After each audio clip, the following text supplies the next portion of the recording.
Pakistan standard time کے مطابق رات کے 9 بج چکے ہیں۔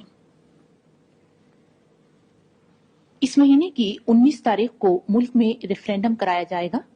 جس میں صرف یہ سوال پوچھا جائے گا کہ کیا آپ صدر پاکستان جنرل محمد ضیاء الحق کے اس عمل کی تائید کرتے ہیں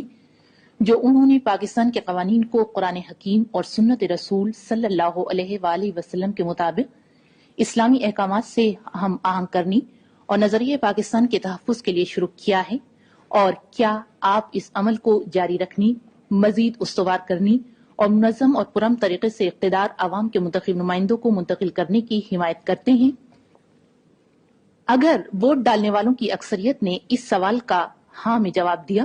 تو اس کا مطلب ہوگا کہ پاکستان کے عوام نے موجودہ حکومت پر اعتماد کیا ہے، اس کی پالیسیوں کی تائید کی ہے اور جنرل محمد ضیاء الحق کو آئندہ 5 سال کے لیے صدر منتخب کر لیا ہے۔ مملکت نے حکومت کی پالیسیوں پر عوام کا اعتماد حاصل کرنے کے لیے ریفرینڈم کے جس پروگرام کا اعلان کیا،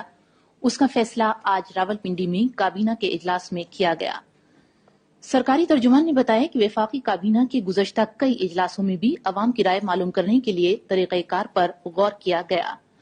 ترجمان نے بتایا کہ ریفرینڈم کے انعقاد اور ووٹوں کی گنتی کے لیے الیکشن کمیشن ضروری انتظامات کرے گا۔ صدر مملکت نے آج ایک حکم جاری کیا جسے ریفرینڈم آرڈر 1984 کہا جائے گا۔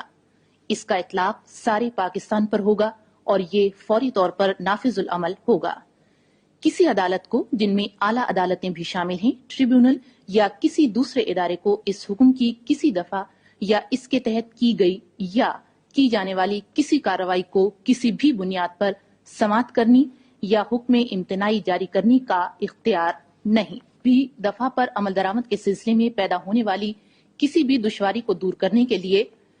صدر جو بھی مناسب سمجھی کوئی بھی دفعہ بنائیں گے۔